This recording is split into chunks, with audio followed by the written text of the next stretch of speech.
Hey guys, it's Coach Tyler from Coach Tyler Catching, and today we're gonna go over the basics for knee throws.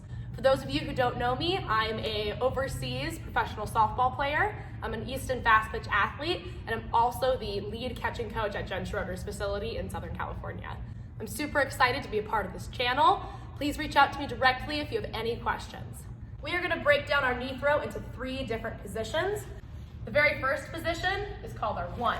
This is where we transfer the ball and get all the way turned towards our target. In our 2, we push out, separate our hands from here. In our 3, we push hard with our back leg, reach with our front arm, tuck, and finish. Our 1 position is where we transfer the ball. The ball is gonna start in my glove, elbows down, fingertips up.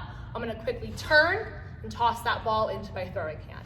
In my 1, my knee is up off the ground and my back foot is completely perpendicular to my target, which basically means it's in a T shape. If my foot isn't all the way turned and it's maybe halfway and I try to push from here, what's gonna happen is I'm gonna fly open and my throat's gonna go crazy, right? So we wanna make sure that A, we get all the way turned, not halfway, all the way turned, and B, that our knee stays high up off the ground.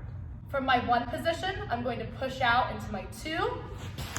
I'm gonna be nice and tall, elbows up, thumbs down, and I'm gonna land stacked. What that means is my shoulder, hip, and knee are all in a line. I'm not bent forward in this position.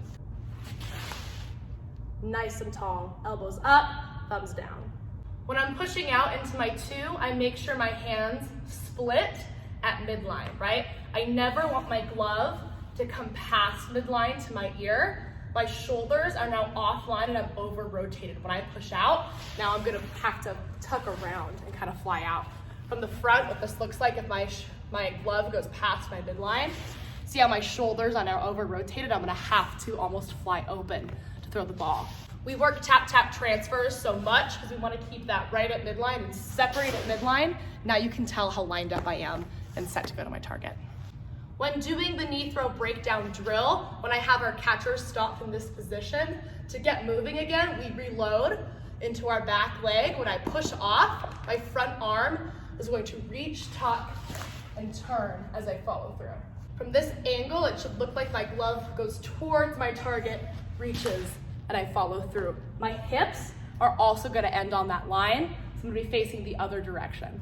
We want to remain nice and tall in our knee throw. If I put them all together without releasing the ball, my 1, push out, 2, reload, into my 3.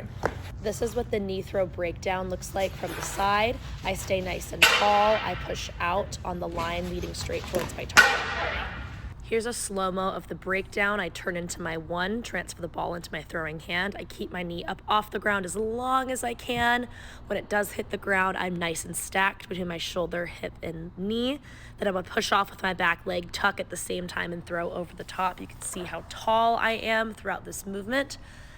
And here I go all together at once. You can see how my legs work with my arms, work with my core, and how everything kind of flows together and stays symmetrical on that line. I'm gonna push pretty hard with my back leg. When I have the ball in my glove, I'll go over the top like that. The very last thing I want to talk about with our knee throw is the timing of the turn. Once you know that pitch is coming in for a strike and it's not going to take you in a crazy direction, you can actually start to get turned, and we want to receive that ball really tight to our body. That ball will travel to us quicker than if we catch it and try to use our arm to just bring it back. We want to just change the direction of the ball and immediately explode out instead of trying to stop the ball together and get it moving again. In conclusions, the 1, 2, 3 knee throw breakdown, your 1 position, nice and tall, knee up off the ground, completely turned.